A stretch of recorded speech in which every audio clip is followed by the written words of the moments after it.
We live in an astonishing era where access to information is simultaneously boundless and rigidly controlled. The digital barriers of the 21st century are taking on increasingly sophisticated forms. Website blocks, content filtering, algorithmic visibility limitations. These phenomena have become part of everyday reality for millions of people worldwide. This problem is felt particularly acutely by the younger generation who grew up with the conviction that information should be free.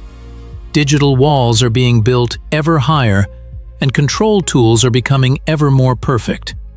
From China with its Great Firewall to Western democracies with their content moderation systems, the trend towards increased control over information flows is becoming global.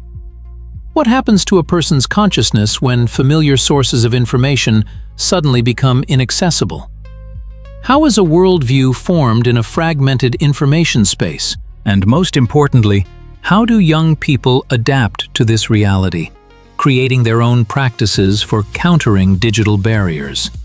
These questions define a new social dynamic that influences the formation of an entire generation. Generation Z and Alpha are the first true digital natives. They were born into a world where the internet already existed, and they perceive it not as a technology, but as a natural habitat.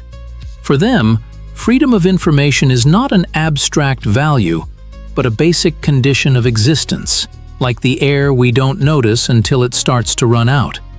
When modern teenagers encounter digital walls, it causes not just inconvenience, but a deep-seated conflict of values. Older generations, who grew up in the analog era, perceive restrictions differently, as an annoyance, but not as an infringement on fundamental rights. For young people, blocking a favorite platform is equivalent to restricting freedom of speech. Studies show that 80% of Generation Z considers free access to information an inalienable human right. This contrast is particularly evident in family discussions, where parents often don't understand their children's emotional reaction to yet another block. For the older generation, who remember times when information was scarce, modern restrictions seem insignificant. But young people, who grew up with the feeling of an infinite informational horizon, perceive any barriers as a violation of the natural order of things.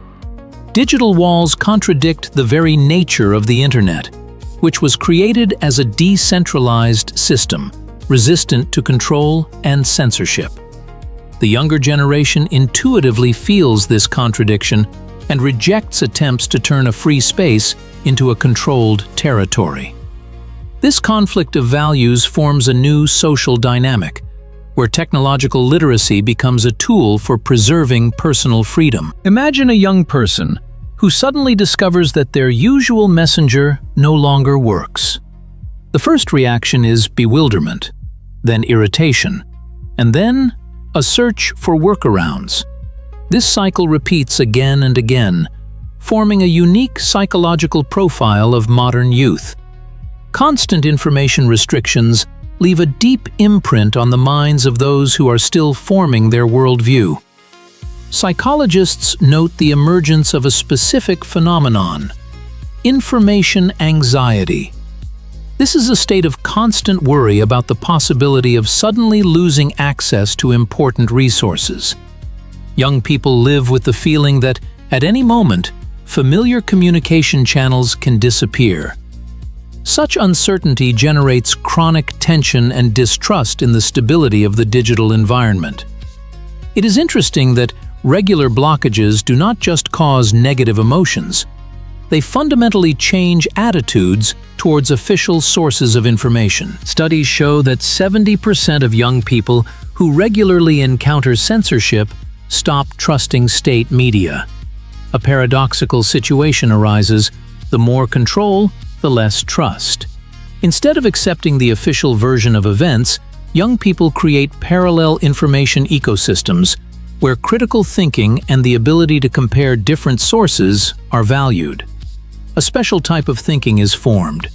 Informational skepticism. Young people get used to checking any information, seeking alternative points of view, and not taking a single interpretation of events at face value. This is a kind of defense mechanism in a world where information can be manipulative or inaccessible. What happens to our psyche when familiar information channels suddenly disappear? Imagine, you open your favorite social network and see a message about a block. The first reaction is acute frustration, a feeling of helplessness before an invisible force that has cut you off from your usual world.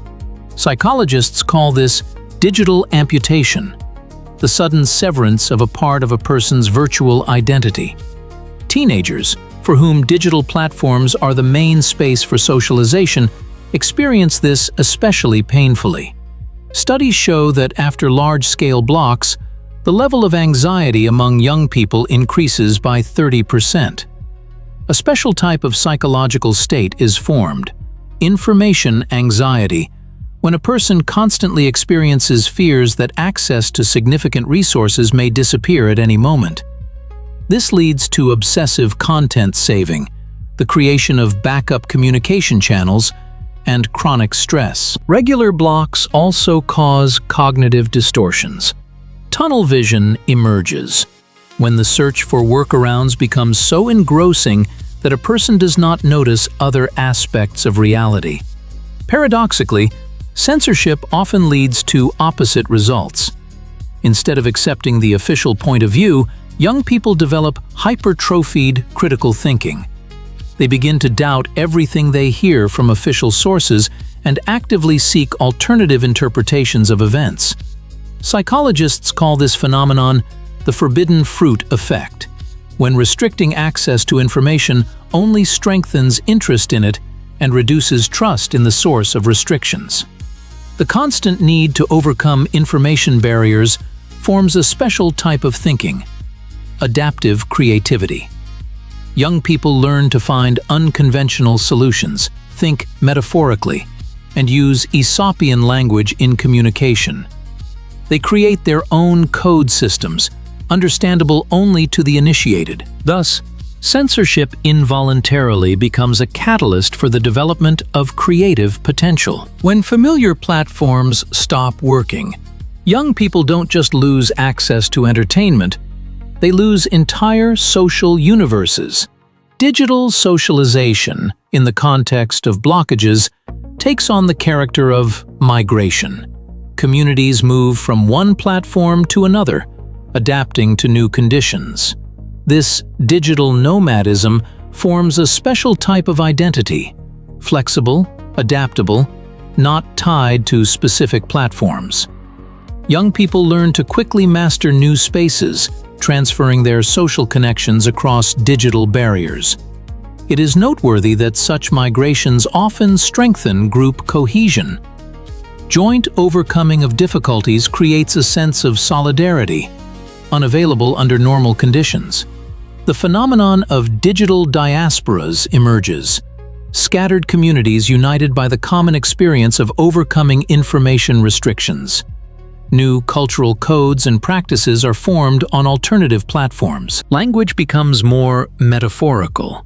Euphemisms and allegories appear, allowing sensitive topics to be discussed. Visual communication develops, where images and symbols convey meanings that elude filtering algorithms. Social adaptation in such conditions requires new skills, the ability to quickly read the unwritten rules of new platforms, the ability to maintain community identity when changing technical means, and readiness for constant changes. Young people learn to create distributed presence, to exist simultaneously on several platforms, maintaining the integrity of their digital personality. This new form of socialization gives rise to people with a unique set of competencies, digital cosmopolitans, capable of feeling at home in any technological environment. The history of youth attitudes toward information restrictions resembles a classic coming-of-age story, from naive acceptance to conscious resistance. The first wave of blockages usually causes bewilderment. Young users look for temporary solutions, perceiving restrictions as a technical malfunction. But when blockages become systemic, a qualitative shift in consciousness occurs. Digital resistance transforms into an element of identity, a kind of initiation ritual into the digital subculture. Sociologists note the formation of an entire ecosystem of knowledge about bypassing blockages transmitted through informal channels. The ability to set up a VPN or find a mirror of a blocked site becomes social capital, increasing status within a peer group. The motivation to overcome censorship is multi-layered, from the simple desire to regain access to entertainment content to a deep-seated aspiration to protect personal freedom. It is remarkable that even young people who initially had no interest in blocked resources often begin to use circumvention tools out of principle. The phenomenon of protest consumption emerges, where the value of content increases precisely because of attempts to restrict it. Digital resistance becomes a form of self-expression, a way to assert one's autonomy. Young people create their own codes of digital behavior, where the ability to circumvent restrictions is valued no less than creativity or intellect. A paradox arises. Measures aimed at restricting information freedom become a catalyst for technological literacy and digital independence. In a world of growing information restrictions, technical literacy is becoming not just a useful skill, but a true form of freedom. Young people intuitively understand knowledge of the Internet's technical foundations is key to preserving personal independence in the digital age. We are observing an amazing phenomenon. The harsher the blockades become, the faster the technological literacy of young people grows. Teenagers who were never interested in how networks work suddenly begin to understand the principles of data routing, encryption, and proxy server operation. This spontaneous educational process occurs outside traditional institutions, in chats, forums, through video tutorials, and peer learning. Studies show the level of digital literacy among young people in countries with a high level of internet censorship is 25% higher than in countries with free internet. Technical knowledge transforms into a special form of social capital. The ability to set up a secure connection or find an alternative source of information raises one's status in a peer group no less than fashionable clothes or athletic achievements. A new social hierarchy emerges, where at the top are not the richest or physically strongest, but the most technically savvy. It is noteworthy that this process affects even those young people who were initially far from technology. The need to maintain access to significant resources motivates them to master new tools. Thus, information restrictions paradoxically contribute to mass technological enlightenment.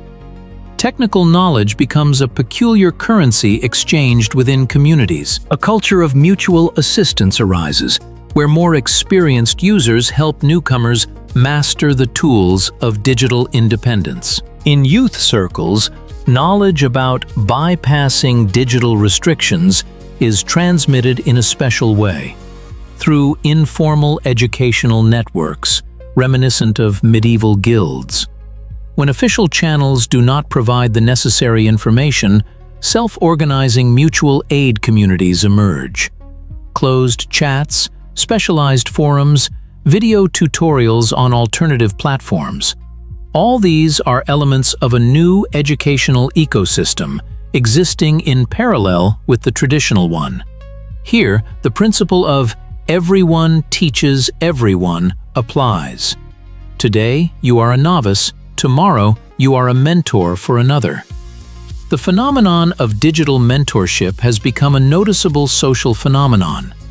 Tech-savvy young people take less experienced individuals under their wing, guiding them through the labyrinth of settings and configurations. Such informal teachers acquire a special status in communities. Their advice is valued like gold. It is noteworthy that this transfer of knowledge occurs not only online, but also offline. School breaks turn into mini seminars on VPN setup, and student dormitories become centers for disseminating technical life hacks. A peculiar culture of digital resistance arises, where helping others is perceived as a moral duty. Sociologists note that such educational practices form strong horizontal ties among young people. The shared experience of overcoming restrictions creates a sense of solidarity and mutual support. Technical knowledge becomes not just a practical tool, but also a social glue, uniting different people around common values of informational freedom. In a world of information restrictions, mastering technical tools for bypassing blocks becomes a true art of survival. The modern arsenal of digital security includes several key solutions, each with its own advantages and limitations. VPN services create an encrypted tunnel between your device and an external server, masking your location and traffic. They are easy to use, but the quality of protection directly depends on the reliability of the provider. Proxy servers act as intermediaries between the user and a blocked resource, but usually do not encrypt the connection, making them less secure. The Tor browser provides a high level of anonymity by routing traffic through multiple nodes around the world, but significantly reduces connection speed. For maximum protection, experienced users combine several tools simultaneously. When choosing a VPN service, pay attention to the company's jurisdiction. Those located in countries with strong privacy laws are preferable. Study the log retention policy. Reliable services do not store data about your activity. Check the technical specifications, encryption protocols, number of servers, speed limits. Do not trust free solutions. They often compensate for the lack of payment by selling user data. Remember digital hygiene. Regularly update software. Use two-factor authentication. Check website certificates. Even the best tools are useless with careless handling. Start small. Set up a VPN on your main device, gradually expanding your protection system. Explore new solutions. Keep track of updates in circumvention technologies. In a world of digital restrictions, education becomes a continuous process. In an era of total digital surveillance, personal data security becomes a critically important skill. When you use tools to bypass blockages, you leave a digital footprint that can reveal your identity. The first rule of digital hygiene is identity separation. Never use the same accounts for regular and anonymous access. Create separate profiles with unique passwords, not linked to your real data. Remember, metadata can tell more about you than the content of your messages. Even if your traffic is encrypted, activity times, data volume, and devices can give you away. Minimize your digital footprint by disabling automatic synchronization, geolocation, and notifications when using bypass tools. Regularly clear history, cache, and cookies. For truly sensitive information, use amnesiac operating systems that do not save data after shutdown. Encryption is your reliable shield in the digital world. Use end-to-end encryption for all important communications. Modern open-source messengers provide a high level of protection, preventing even service owners from reading messages. For storing confidential files, apply multi-layered encryption and distributed storage. Never keep all your eggs in one basket. Divide information into fragments and store them in different places. Be careful with biometrics. Fingerprints and facial recognition can link your digital activity to your physical identity. The future of information restrictions is unfolding as a technological arms race. On one hand, blocking systems are becoming increasingly intelligent.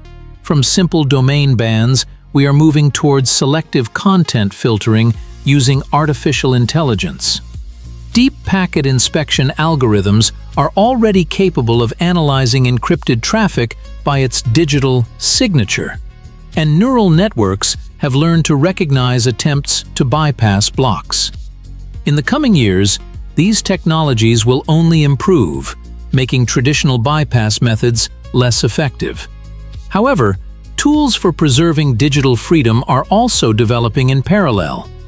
Decentralized protocols, lacking a single point of control, are becoming the foundation of a new internet architecture.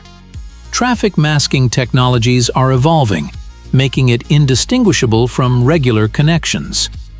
Quantum communications promise to create channels fundamentally protected from interception and blocking. In this confrontation, the long-term strategy for information freedom requires not only technical solutions, but also social practices.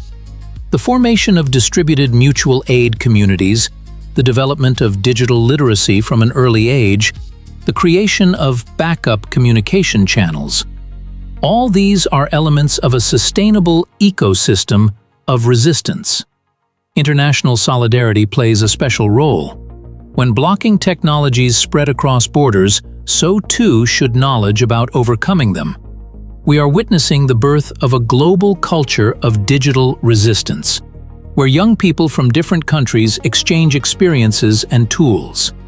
The future of information freedom depends not so much on specific technologies, as on our collective determination to preserve the internet as a space for the free exchange of ideas. Our journey through the digital labyrinths is coming to an end, but the questions we have touched upon are only beginning to acquire their significance.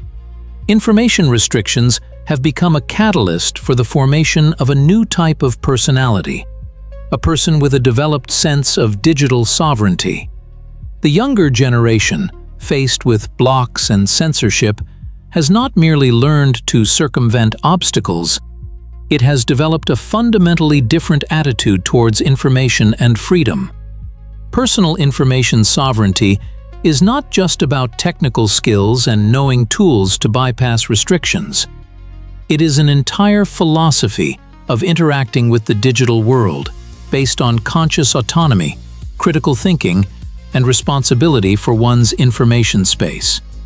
It is the ability to independently decide what information to consume, which sources to trust, and how to protect one's data. Paradoxically, it is precisely the attempts to restrict freedom of information that have led to the emergence of a generation for whom this freedom has become a conscious value rather than merely a given.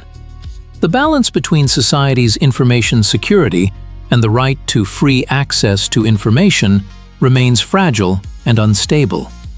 Absolute information freedom carries its own risks, as does total control. The golden mean lies not in technological solutions, but in the development of critical thinking and digital ethics. A society where citizens possess a high level of media literacy is capable of protecting itself from disinformation without harsh prohibitions. The future belongs to those who can navigate the information ocean, separate facts from manipulation, and maintain inner freedom even under external restrictions.